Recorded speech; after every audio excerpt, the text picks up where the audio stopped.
പിതാവിൻ്റെയും പുത്രൻ്റെയും പരിശുദ്ധാത്മാവിൻ്റെയും നാമത്തിൽ ആമേൻ. നമ്മൾ ആശീർവാദ പ്രാർത്ഥനയ്ക്ക് കിടക്കുന്നുമ്പായിട്ട് എല്ലാവരും മൗനമായി. കുഞ്ഞുങ്ങളെയൊക്കെ പരീക്ഷയ്ക്കുള്ള കുഞ്ഞുങ്ങളൊക്കെ ഉണ്ടെങ്കിൽ അവർ ഉണർന്നിട്ടുണ്ടെങ്കിൽ അവർ വന്ന് ചേർന്ന് നിൽക്കാൻ പറയണം. അല്ലെങ്കിൽ അവരുടെ മൊബൈലെടുത്ത് അവർ അതിൻ്റെ അകത്ത് പങ്കെടുക്കാൻ വേണ്ടി പറയണം. ചെറിയ കുഞ്ഞുങ്ങളാണെങ്കിൽ അമ്മമാർ തന്നെ അടുത്ത് വിളിച്ച് അവരെ അവിടെ ശിരസ് കൈവച്ചുകൊണ്ടിരിക്കണം. ഞാൻ കുഞ്ഞുങ്ങളെ പരീക്ഷ ടൈമിൽ അവരെ നമ്മൾ ഓർത്ത് പ്രാർത്ഥിച്ചിട്ടാണ് മറ്റു പ്രാർത്ഥനകൾ ചെയ്യുന്നത്. കർത്താവിൻ്റെ ഉന്നതമായ നാമത്തിന് സ്വസ്ഥം ചെയ്യുന്നു. കർത്താവിൻ്റെ വിശുദ്ധ പൗരോഹിത്യത്തെ മഹത്വപ്പെടുത്തണമെന്ന് പ്രാർത്ഥിക്കുന്നു. കർത്താവ് സഭയിലുള്ള സാന്നിധ്യം പ്രകടമാക്കണമേ. 39 വർഷം ഞാൻ അർപ്പിച്ച കുർബാനയുടെ യുഗതയാൽ കൃപാസ്ഥാനത്താരെ ജീവനോടെ പ്രത്യക്ഷപ്പെട്ട പരിശുദ്ധ അമ്മയുടെ മാധ്യസ്ഥത്തിൽ കൃപാസ്ഥാനത്താരെ നടന്ന 10,000 ആരാധന ശക്തിയാൽ ഇന്നിവിടെ ആരെല്ലാം പ്രാർത്ഥനയിൽ പങ്കെടുക്കുന്നുവോ അവരുടെ മേലെല്ലാം കർത്താവിൻ്റെ കരുണ ചൊരിയാൻ വേണ്ടി പ്രാർത്ഥിക്കുന്നു. കർത്താവ് ബുദ്ധി കുറഞ്ഞ മക്കളുണ്ട്, കർത്താവ് ഓട്ടിസമുള്ള മക്കളുണ്ട്, കർത്താവ് ഹൈപ്പർ ആക്ടിവിറ്റിയുള്ള മക്കളുണ്ട്. ഈശോയെ ആ കുഞ്ഞുങ്ങളെല്ലാവരും ഗർഭത്തിൽ തന്നെ കർത്താവ് ആന്തരികമായ അപകടങ്ങൾ ഹൃദയത്തിന് ഹോളാണെന്നൊക്കെ പറഞ്ഞിട്ട് ടെർമിനേറ്റ് ചെയ്യാൻ പറഞ്ഞ കുഞ്ഞുങ്ങളുണ്ട്. ഈശോയെ എല്ലാം അവരുടെ അമ്മമാരുടെ വേദനകളുണ്ട്. ഈശോയെ അതെല്ലാം കുഞ്ഞുങ്ങളോട് ബന്ധപ്പെട്ട് വരുന്ന എല്ലാ വിഷയങ്ങളെയും അങ്ങനെ തിരുസനെ സംബന്ധിച്ച് പ്രാർത്ഥിക്കുന്നു. എൻ്റെ കർത്താവ് പഠിക്കുന്ന കുഞ്ഞുങ്ങളെ സംബന്ധിച്ച് പ്രാർത്ഥിക്കുന്നു. പഠിച്ചിട്ട് ഉറക്കം നിന്ന് കർത്താവ് റിലേ പോയ കുഞ്ഞുങ്ങളുണ്ട്. ഈശോയെ അത് ക്വസ്റ്റ്യൻ പേപ്പർ കേൾക്കുമ്പോൾ ഞാൻ ഒന്നും പഠിച്ചിട്ടില്ല, ഒന്നും ഓർമ്മയിലില്ല എന്ന് പറഞ്ഞാൽ അന്താളിച്ചിരിക്കുന്ന കുഞ്ഞുങ്ങളുണ്ട്. ഈശോയെ അവരെല്ലാം സ്പർശിക്കണം പ്രാർത്ഥിക്കുന്നു. എൻ്റെ കർത്താവിൻ്റെ ഉന്നതമായ നാമത്തിൽ സഭയുടെ അധികാരത്തിൽ കുരിശിൻ്റെ അടയാളത്തിൽ ദൈവശക്തി നീ ആസ്വദിക്കപ്പെടട്ടെ. കർത്താവ് ഇന്ന് ഈ പ്രാർത്ഥന കൂടുന്ന കുടുംബനാഥകൾ മറ്റുള്ളവരെ അവരെ എല്ലാം കർത്താവ് നീ ആസ്വദിക്കണമേ. അവരുടെ യാത്രകളെ ആസ്വദിക്കണമേ, അവരുടെ സംരംഭങ്ങളെ ആസ്വദിക്കണമേ, അവരുടെ ഉദ്യമങ്ങളെ നീ ആസ്വദിക്കണമേ, അവർ ചെയ്തു വെച്ചിരിക്കുന്ന കാര്യങ്ങൾ, അവരുടെ ഹോംവർക്കുകൾ നീ ആസ്വദിക്കണമേ. കർത്താവ് എന്തെല്ലാം വിഷയങ്ങൾക്ക് വേണ്ടിയാണ് മനുഷ്യർ ഇന്ന് ആദിക്കൊള്ളുന്നത്, അവരുടെ യാത്രയുടെ തടസ്സങ്ങൾ, യാത്രയുടെ എന്നേക്കുള്ള തടസ്സം വന്നു പോയിട്ടുള്ള സഹോദരങ്ങൾ, അവിടെ ജോലി സാധ്യത മങ്ങിപ്പോയിട്ടുള്ളവരെ, കർത്താവ് ഭവന നിർമ്മാണത്തിലിരിക്കുന്നവർ, ഭവനം നിർമ്മിക്കാൻ വേണ്ടി ഒരു സ്ഥലം പോലും ഒരു 4 സെൻറ്റ് സ്ഥലം പോലും ഇല്ലാത്തവരെ കർത്താവെ അങ്ങനെയുള്ള എല്ലാവരും സൂചിച്ച് പ്രാർത്ഥിക്കുന്നു. ഓരോരോ സ്ഥലത്ത് അപേക്ഷയും ഒക്കെ വച്ചിട്ട് ലോണിനായാലും വീടിനായാലും പലതരത്തിലുള്ള അപേക്ഷകൾ, അതിന് പ്രോജക്റ്റിൻ്റെ അപേക്ഷകൾ, അതുപോലെ തന്നെ സ്കോളർഷിപ്പിൻ്റെ അപേക്ഷകൾ, ഇങ്ങനെയെല്ലാം റിജക്റ്റായി പോകുന്നവർ, പിന്നെ അത് കാത്തിരിക്കുന്നവർക്ക് സുബോധർക്കുമായ വാർത്തകൾ കിട്ടിക്കൊണ്ട് കർത്താവെ അവരുടെ പരാതിയും പോരായ്മകൾ നീ തന്നെ പരിഹരിച്ചുകൊണ്ട് കർത്താവെ അവർക്ക് നിന്നിൽ ആനന്ദിച്ചുകൊണ്ട് അവരുടെ ജീവിത വിജയം കൈവരിക്കുവാൻ എൻ്റെ കർത്താവിൻ്റെ ഉന്നതമായ നാമത്തിൽ സഭയുടെ അധികാരത്തിൽ കുരിശടയാളം ഞാൻ നിങ്ങളുടെ ജീവിതത്തെ ആസ്വദിക്കുന്നു. എൻ്റെ പ്രിയപ്പെട്ടവരെ, നമ്മളിന്നേ അതായത് മർക്കോസിൻ്റെ സുവിശേഷത്തിലെ മർക്കോസ് 8:23, 8:26 ഒരുമിച്ച് പരിശോധിക്കുകയും എൻ്റെ വിഷയം ഇതാണ്. കർത്താവ് ഒരു അന്ധനെ സുഖപ്പെടുത്തുന്നുണ്ട്. അപ്പം കർത്താവ് അവനെ സുഖപ്പെടുത്തുമ്പോൾ കുറച്ച് പേര് കൂടി ഈ ബെത്സയിദയിൽ ബെത്സയിദ എന്ന് പറയുന്ന ഒരു സമുദ്രതീര പട്ടണമാണ്. അവിടെ ഈശോ എത്തിയപ്പോൾ കുറച്ച് പേര് കൂടി ഒരു അന്ധനെ കൈക്ക് പിടിച്ചുകൊണ്ട് അവൻ്റെ അടുത്ത് വരികയാണ്. പക്ഷെ അവനെ സുഖപ്പെടുത്തുന്ന മുമ്പ് കർത്താവ് കാണിച്ച 2 കാര്യങ്ങളുണ്ട്. ഒന്ന്, സുഖപ്പെടുത്തുന്ന മുമ്പ് അവനെ ഗ്രാമത്തിൻ്റെ വെളിയിലേക്ക് കൊണ്ടുപോയി. സുഖപ്പെടുത്തി കഴിഞ്ഞ ശേഷം അവനോട് പറഞ്ഞു, നിങ്ങൾ ഈ ഗ്രാമത്തിൽ പ്രവേശിക്കുക പോലും ചെയ്തെന്ന് പറഞ്ഞു. നമുക്ക് ആ ഭാഗം വായിച്ച് കേട്ടിട്ട് അതിനെക്കുറിച്ച് ധ്യാനിക്കാം. മർക്കോസ് 8:23. അവൻ അന്ധനെ കൈക്ക് പിടിച്ച് ഗ്രാമത്തിന് വെളിയിലേക്ക് കൊണ്ടുപോയി അവന്റെ കണ്ണുകളിൽ തുപ്പിയ ശേഷം അവന്റെ മേൽ കൈകൾ വെച്ചുകൊണ്ട് ചോദിച്ചു, നീ എന്തെങ്കിലും കാണുന്നുണ്ടോ? അതായത് അവൻ പറഞ്ഞു, ഞാൻ പറയുന്ന ഇതാണ്, ഞാൻ മനുഷ്യരെ കാണുന്നുണ്ട്, അവർ മരങ്ങളെപ്പോലെ ഇരിക്കുന്നു. പിന്നെ ഈശോ കൈവച്ച് പ്രാർത്ഥിക്കും. പക്ഷേ അവനപ്പോഴ് മനുഷ്യരെ തന്നെ തെളിച്ച് ഉള്ള പോലെ കാണും. അതിന് ശേഷം ഈശോ അവനോട് പറയും, വായിച്ചേ, എന്താ പറയണത്? 8:26 വായിച്ചേ. മർക്കോസ് 8:26. ഗ്രാമത്തിൽ പ്രവേശിക്കുക പോലും ചെയ്യരുതെന്ന് പറഞ്ഞ് യേശു അവനെ വീട്ടിലേക്ക് അയച്ചു. അപ്പൊ കർത്താവ് ഒരു വീര്യശക്തി പ്രവർത്തിക്കുന്ന ഒരു കാര്യം ചെയ്യുമ്പോൾ ഗ്രാമത്തിൽ നിന്ന് കൂട്ടിക്കൊണ്ടുപോരും, അതിനെ വേർപെടുത്തും. പിന്നീട് അവന് ആ കർത്താവിനെ കണ്ടു കഴിഞ്ഞാൽ പിന്നീട് ആ ഗ്രാമത്തിൽ പ്രവേശിക്കാൻ കർത്താവ് അനുവദിക്കത്തില്ല. എന്ന് വെച്ച് കഴിഞ്ഞാൽ അവരുടെ ആ അന്ത്യസ്ഥിതി ആദ്യത്തിനേക്കാൾ മോശമെന്ന് തോന്നിയിട്ടില്ലേ? ആ വചനം എടുത്തേ, ഹെബ്രായർ 6:4 എടുത്തേ. ഒരിക്കൽ പ്രകാശം ലഭിക്കുകയും. കണ്ട, ഈ ബെത്സയിദ കുരുടന്റെ കാഴ്ചവഴി വചനത്തിൽ ഭയങ്കര ബന്ധമുള്ളത് തോന്നുന്നു. എന്താണ് ഒരിക്കൽ പ്രകാശം ലഭിക്കുകയും, സ്വർഗീയ സമ്മാനം ആസ്വദിച്ചറിയുകയും, സ്വർഗീയ സമ്മാനം ആസ്വദിച്ചറിയുകയും, പരിശുദ്ധാത്മാവിൽ പങ്കുകാരാവുകയും, ദൈവാനുഗ്രഹത്തിൽ പങ്കുകാരാവുകയും, ദൈവവചനത്തിന്റെ നന്മയും വരാനിരിക്കുന്ന യുഗത്തിന്റെ ശക്തിയും രുചിച്ചറിയുകയും ചെയ്തവർ വീണു പോവുകയാണെങ്കിൽ അവരെ അനുതാപത്തിലേക്ക് പുനരാനയിക്കുക അസാധ്യമാണ്. ഇവൻ പഴയ കൂട്ടുകളിലേക്ക് പോയി കഴിഞ്ഞാലേ ചില ദൈവത്തെ നിന്ദിക്കുന്നുണ്ട്. ചില കൂട്ടായ്മകളിലൊക്കെ എപ്പോഴും ദൈവത്തിന്, ചില വീടുകളിൽ ചില പൊളിച്ച അപ്പന്മാരായാലും അമ്മമാരായാലും എപ്പോഴും അപ്പന്മാർ പ്രത്യേകിച്ച്, അല്ലെങ്കിൽ ഏതെങ്കിലും കുറച്ച് വിദ്യാഭ്യാസമൊക്കെ വന്ന് കിട്ടിയ തങ്ങളാരോ വലിയ ആളായിപ്പോയി എന്ന് കണ്ടാൽ, തങ്ങൾക്കൊരു ജോലി കിട്ടി സ്വന്തം കാലിലായി കഴിയുമ്പോൾ ഉടനെ അവരുടെ സ്റ്റൈലിന് വേണ്ടി അവർ ദൈവത്തെ നിഷേധിക്കും. എന്നിട്ട് വല്ല ഫ്രീ തിങ്കേഴ്സ് എന്ന് എന്തെങ്കിലുമൊക്കെ പൊളിച്ച് പറഞ്ഞിട്ട് അവർ വേറെ സ്റ്റാറ്റസ് ഉണ്ടാക്കും. ദൈവത്തെ അംഗീകരിക്കണത് ചെറുക്ക് ചില പോരായ്മയെ തരും. അത് റോമ 1:20 ഇടയ്ക്കൊക്കെ പറയേണ്ടതാണ്. ചെറുക്ക് അപ്പോൾ അതുപോലെയുള്ള ചിന്താപദ്ധതികളിലൊക്കെ ചെന്ന് ചാടും. അപ്പോൾ അങ്ങനെ വരുമ്പോൾ എപ്പോഴും നമ്മൾ ശ്രദ്ധിക്കണം. നമ്മുടെ അതുകൊണ്ടാണ് ഈശോ ഇങ്ങനെയുള്ളവരുടെ ദൈവികമായ കാര്യങ്ങളിലേക്കാണ് ജീവിക്കാൻ ഉദ്ദേശിക്കുന്നുണ്ടെങ്കിൽ ദൈവത്തിനെതിരായിട്ടുള്ള ശക്തികളുമായിട്ടുള്ള ചങ്ങാത്തം അവസാനിപ്പിക്കണം. അതെപ്പോഴും നമ്മൾ ശ്രദ്ധിക്കണം. കാര്യം അവരെപ്പോഴും അവരുടെ തൊണ്ട ശവക്കുഴിയാണെന്ന് പറയത്തില്ല, എപ്പോഴും നെഗറ്റീവ് തന്നെ പറഞ്ഞുകൊണ്ടിരിക്കുന്നില്ല, എപ്പോഴും ദൈവത്തിനെതിരെ നെഗറ്റീവ് പറഞ്ഞുകൊണ്ടിരിക്കും. റോമ 3:13 എടുത്തേ. അവരുടെ തൊണ്ട തുറന്ന ശവക്കുഴിയാണ്. അതാണ് ഗ്രാമം. മനസ്സിലായില്ലേ? ചില ആൾക്കാർ സംസാരിക്കേണ്ടി എപ്പോഴും ദ്വയാർത്ഥം ഉണ്ടാവും. ഈ ഉള്ള മനുഷ്യരൊക്കെ അങ്ങനെയാണ്, ദ്വയാർത്ഥം ഉണ്ടാവും എപ്പോഴും. എന്ത് സംസാരിച്ചാലും തെറി ഉണ്ടാവും അതിൻ്റെ അകത്ത്. കാരണം തൊണ്ട തുറന്ന ശവക്കുഴി അറിയാവില്ല. ശവക്കുഴിനെ തുറന്നു കിടന്നാൽ എന്തും ദുർഗന്ധമായിരിക്കും. അവരെപ്പോഴും നെഗറ്റീവ് തന്നെ, കുറ്റം തന്നെ പറഞ്ഞുകൊണ്ടിരിക്കുന്നവരുണ്ട്. പള്ളിയിലെ കാര്യം പറഞ്ഞാൽ ഉടനെ കുറ്റം പറയും, അച്ഛന്മാരൊക്കെ ഉടനെ കുറ്റം പറയും, വേറെ എന്ത് ധ്യാനകേന്ദ്രം പറഞ്ഞാൽ ഉടനെ കുറ്റം പറയും. അവിടെ തൊണ്ട തുറന്ന ശവക്കുഴിയാണ്. അപ്പോൾ അതാണ് ഗ്രാമം എന്ന് പറയുന്നത് ഈശോ ഉദ്ദേശിക്കുന്നത്. അങ്ങനെയുള്ള ആൾക്കാരുടെ കൂട്ടായ്മ അവസാനിക്കും. പിന്നെ എന്താ പറയണത്?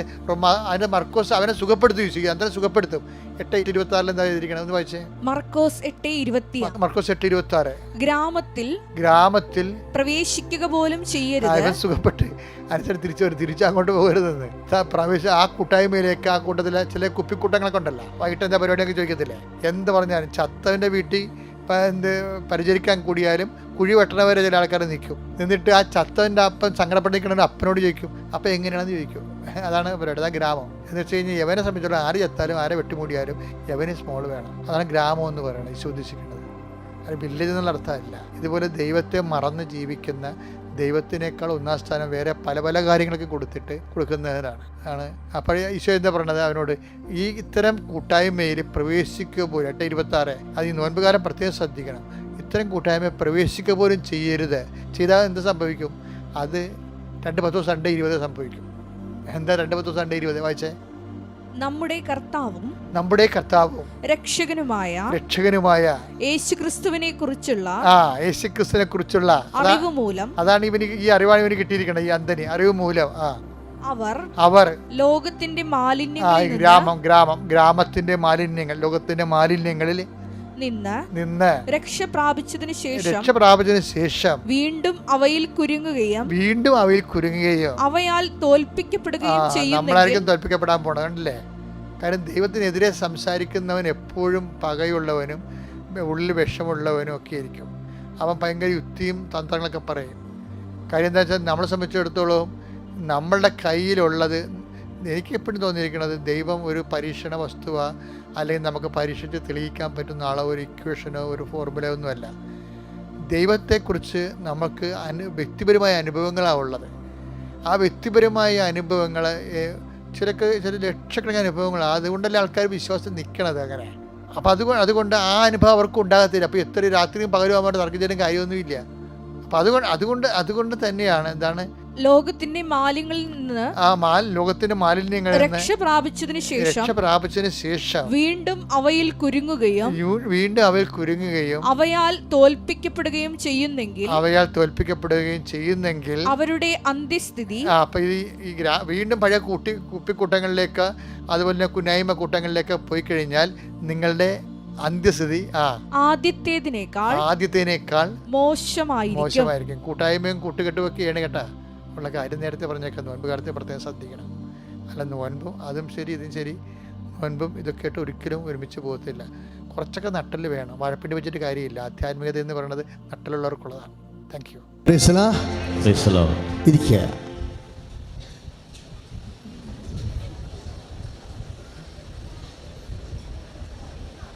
പരിശുദ്ധ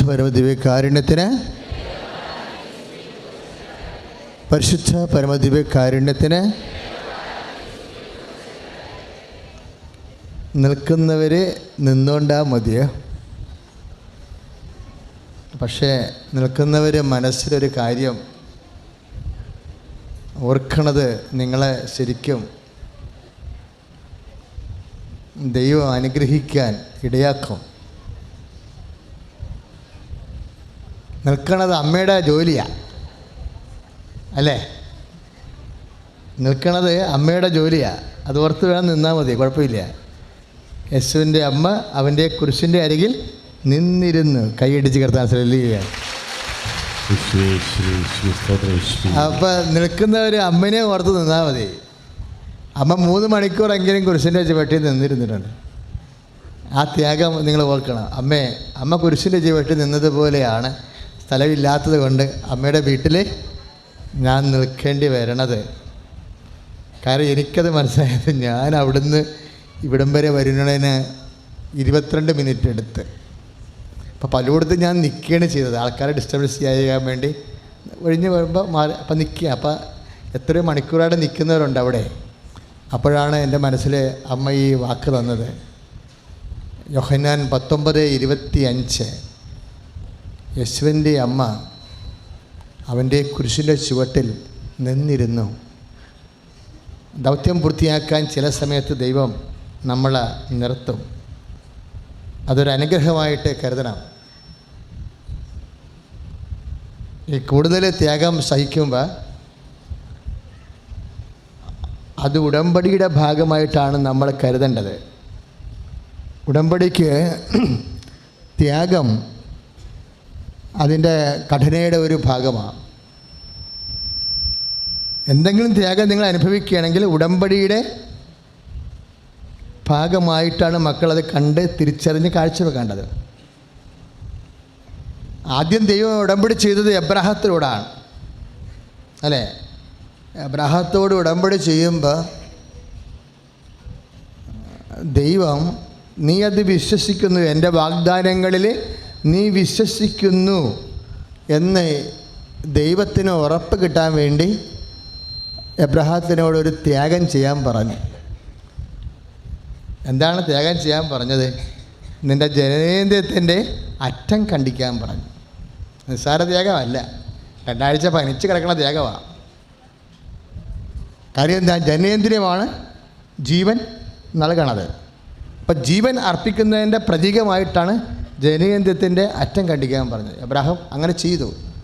അപ്പോഴാണ് ഉടമ്പടി എബ്രാഹത്തിൻ്റെ വിശ്വാസം ദൈവം മുഖവിലക്കെടുത്തത്. പക്ഷേ പൗലോസിൻ്റെ കാലം വന്നപ്പോൾ പരിശുദ്ധാത്മാവ് പറഞ്ഞു, അറ്റം കണ്ടിച്ചാലും കയ്യിരിപ്പ് മോശമാണെങ്കിൽ കർത്താവിൻ്റെ കൃപ ലഭിക്കത്തില്ല. പൗലോസിനോട് പരിശുദ്ധാത്മാവ് പറഞ്ഞു. അതുകൊണ്ട് പൗലോസ് എന്ത് പറഞ്ഞു? പരിച്ഛേദനോ അപരിച്ഛേദനോ അല്ല, പുതിയ സൃഷ്ടിയായി തീരുകയാണ് പരമപ്രധാനം. കൈ അടിച്ച് കർത്താൻ കഴിയുകയാണ്.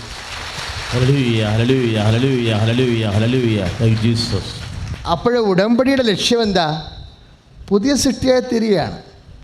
പുതിയ സൃഷ്ടിയായി തീരുന്നതിൻ്റെ ഭാഗമായിട്ടാണ് നമ്മൾ അതിൽ ചില ത്യാഗങ്ങൾ സഹിക്കുന്നത്. കാരുണ്യപ്രവൃത്തിയുണ്ട്, പ്രേക്ഷിത പ്രവർത്തനമുണ്ട് അല്ലേ?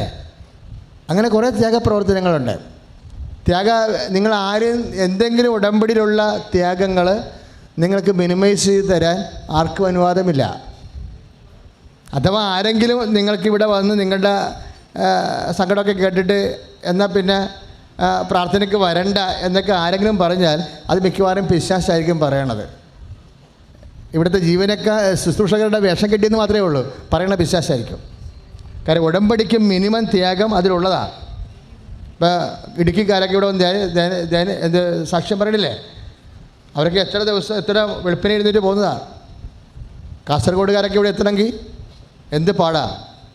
ഇന്ന് ഞാനിരിക്കുന്ന തൈക്കാട്ടുശ്ശേരിയിൽ വയനാട്ടുകാർ ഇന്നലെ എത്തിയതാണ്, കോഴിക്കോട്ടുകാർ ഇന്ന് എത്തിയതാണ്. ജസ്റ്റ് അവർ വന്നതുകൊണ്ട് അവരെ കണ്ട് ഞാൻ പറഞ്ഞ് പ്രാർത്ഥനയ്ക്ക് വിട്ടിട്ടാണ്. അപ്പോൾ കുറച്ച് ത്യാഗം അനുഭവിക്കുന്നതെല്ലാം ഉടമ്പടിയുടെ ഭാഗമാണത്. അപ്പോൾ നിങ്ങൾ ചെയ്യേണ്ടതാണ്, എന്തെങ്കിലും ത്യാഗം, വണ്ടി കാത്തുനിന്ന് താമസിച്ചു, അങ്ങനെ എന്തെങ്കിലും ത്യാഗം വന്ന് ഈ പ്രാർത്ഥനാകാലത്ത് വന്നാൽ അപ്പം തന്നെ സന്തോഷിക്കണം. എന്നിട്ട് അത് ഉടമ്പടിയുടെ ഭാഗമായിട്ട് കാഴ്ചവെക്കണം. അതെന്താണ്? നമ്മുടെ വിശ്വാസത്തിൻ്റെ സ്ഥിരീകരണമാണ്. ഇപ്പോൾ അവസാനം ഒരു സാക്ഷ്യം പറഞ്ഞില്ലേ, ഒരു കൽപ്പണിക്കാരൻ സഹോദരൻ സാക്ഷ്യം പറഞ്ഞില്ലേ, അയാൾ കേവലം കൽപ്പണിക്കാരനാണ്. കൽപ്പണിക്കാരൻ സഹോദരൻ സാക്ഷ്യം പറഞ്ഞപ്പോൾ അയാളുടെ ഉടമ്പടി പുതുക്കി കഴിഞ്ഞപ്പോൾ കർത്താവ് ഒരു വാഗ്ദാനം കൊടുത്ത്, ഉടമ്പടിയിൽ എപ്പോഴും വാഗ്ദാനം ഉണ്ടാവും. എന്താ കൊടുത്തത്? നിന്നെ ഞാൻ ഒരു കോൺട്രാക്ടറാക്കും. അപ്പോൾ വാഗ്ദാനമാണ്. ഉടമ്പടി എന്ന് പറയുന്നത് എബ്രഹാത്തിൻ്റെ കാലം മുതലേ വാഗ്ദാനമാണ്. വാഗ്ദാനം നമ്മൾക്കെങ്ങനെ അവകാശമാക്കണത്? നമ്മളതിൽ വിശ്വസിക്കുമ്പോഴാണ്. അതാണ് ഉടമ്പടിയുടെ ഒരു മെക്കാനിസം. അതാണ്, നമ്മളത് വിശ്വസിക്കണം. ഇപ്പോൾ കാൽപ്പണിക്കാരന് ഒരു വാഗ്ദാനം കിട്ടി. എന്താണ്? അവനെ കർത്താവ് കൺസ്ട്രക്ഷൻ കോൺട്രാക്ടറാക്കുമെന്ന് പറഞ്ഞു. കുഞ്ഞുങ്ങൾക്ക് ഭക്ഷണം കൊടുക്കാൻ വേണ്ടിയുള്ള അവൻ്റെ വരുമാന മാർഗം വർദ്ധിപ്പിക്കും. വരുമാന മാർഗം വർദ്ധിപ്പിക്കുക എന്നുള്ളത് ഉടമ്പടിയുടെ ആദ്യകാലം മുതലേ ഉള്ള അജണ്ടയാണ്. നിൻ്റെ കന്നുകാലികളെ പെരുക്കും, അപ്പക്കുട്ട അനുഗ്രഹിക്കും, മാവ് കുഴക്കുന്ന കലത്തെ അനുഗ്രഹിക്കും എന്നൊക്കെ പറയണത് എബ്രഹത്തിൻ്റെ കാലം തൊട്ട് കൊടുത്ത ഉടമ്പടി മോസസിൻ്റെ കാലത്ത് ദൈവം റിവൈസ് ചെയ്യണതാണ്. ഇപ്പോൾ വരുമാന മാർഗ്ഗങ്ങളെല്ലാം അതിലുള്ളതാണ്. അതുകൊണ്ടാണ് IELTS, ഹാദ്, MOH ജീവിത മാർഗ്ഗങ്ങളെല്ലാം അമ്മ ഒരു സാക്ഷ്യം നിങ്ങൾ കേട്ടായിരിക്കും. എന്താണ്? അവർക്ക് ആ പരീക്ഷ അറിയത്തില്ല.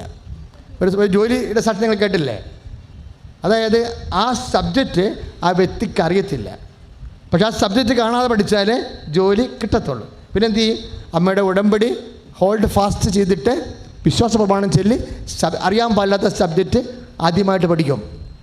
അറിയാൻ പാടില്ലാത്ത സബ്ജക്റ്റ് ആദ്യമായിട്ട് പഠിച്ചിട്ട് അമ്മയുടെ കാശുരം തന്നെ വെച്ചുകൊണ്ട് വിശ്വാസ പ്രമാണം ചൊല്ലി അത് പ്രൊഡ്യൂസ് ചെയ്യും. ഒന്ന് ചിന്തിച്ച് നോക്കിയേ, അറിയാൻ പാടില്ലാത്ത നിനക്ക് അജ്ഞാതമായ ദേശത്തേക്ക് ഞാൻ നിന്നെ കൊണ്ടുപോകുമെന്ന് കൈ അടിച്ച് കർത്താൻ.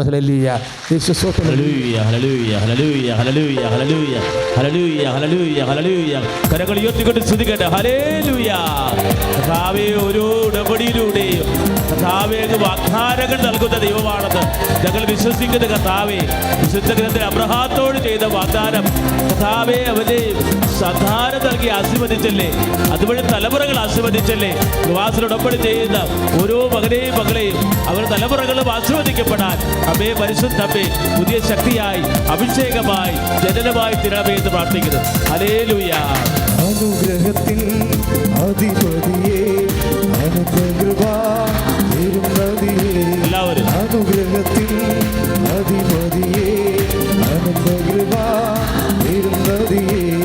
അനുദിനം നിൻ വാദഗതിയേ, അടിയനുദിൻ കൃപമതിയേ, അനുദിനം നിൻ വാദഗതിയേ, അടിയനുദിൻ കൃപമതിയേ. അപ്പോൾ അങ്ങനെയൊക്കെ ഓരോ സാക്ഷ്യം കേൾക്കുമ്പോൾ നിങ്ങൾ ശ്രദ്ധിക്കണം. ഉടമ്പടി വിഹിതപ്രകാരമുള്ള സാക്ഷ്യങ്ങളാണ് പറയണതെല്ലാം. ഓരോ സാക്ഷ്യം കേൾക്കുമ്പോൾ ഞാൻ വളരെ ശ്രദ്ധിക്കും. ഉടമ്പടിയുടെ നിബന്ധനകളുമായി, ഉടമ്പടിയുടെ വാഗ്ദാനങ്ങളുമായി, ദൈവം നൽകിയ വാഗ്ദാനങ്ങളുമായി ഇതെങ്ങനെയാണ് യോജിച്ച് നിൽക്കണമെന്ന്. ഇപ്പോൾ IELTS, MOH, ഹാദ്, അതുപോലെ തന്നെ പ്രൊമട്രി എക്സാം എല്ലാം എന്താ? ഭക്ഷണം കഴിക്കണ മാർഗ്ഗമാണ്. നിൻ്റെ അപ്പക്കുട്ടയെ ഞാൻ അനുഗ്രഹിക്കും. അതാണ് വചനം. അപ്പോൾ നിയമാവർത്തനം 28:4-9 വചനം. നിൻ്റെ അപ്പക്കുട്ടയെ അനുഗ്രഹിക്കും, മാവ് കുഴക്കുന്ന കലത്തെ അനുഗ്രഹിക്കും, എണ്ണ പറ്റിപ്പോകത്തില്ല, നിൻ്റെ വീട്ടിൽ ആഹാരം മുട്ടിപ്പോകത്തില്ല. കൈ അടിച്ച് കടത്താൻ ശ്രമിക്കുക. Hallelujah, hallelujah. കരങ്ങൾ ഉയർത്തിക്കൊണ്ട് സ്തുതിക്കട്ടെ. ഹല്ലേലൂയ. കർത്താവേ സമർപ്പിക്കുന്നു, ആരാധിക്കുന്നു, ഞങ്ങളുടെ കുടുംബത്തെ സമർപ്പിക്കുന്നു, ഓരോ കുടുംബത്തിലെ അടുക്കളയെ സമർപ്പിക്കുന്നു, ജീവിത ആഗ്രഹങ്ങളെ സമർപ്പിക്കുന്നു, ഉടമ്പടി ചെയ്ത യോഗങ്ങളെ സമർപ്പിക്കുന്നു, ജീവിത ദുരിതങ്ങളെ സമർപ്പിക്കുന്നു, ജീവിത മാർഗങ്ങളെ സമർപ്പിക്കുന്നു. ഹല്ലേലൂയ. ഞാൻ അനുഗ്രഹിക്കപ്പെടും, ജോലിയിൽ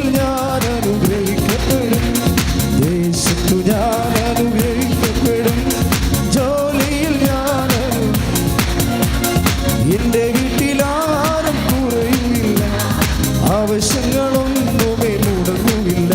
ചേർന്ന് പാടാം. എൻ്റെ വീട്ടിലാരും കുറയുമില്ല, ആവശ്യങ്ങളൊന്നുമേ മുടങ്ങുമില്ല. കരങ്ങൾ ഉയർത്തിയടിച്ചോണ്ട് എൻ്റെ ദൈവത്താൽ നിശ്ചയമനുഗ്രഹം പ്രാപിച്ചിടും ഞാൻ. തന്റെ വചനം പോലെ ഞാൻ ചെയ്യും, തന്റെ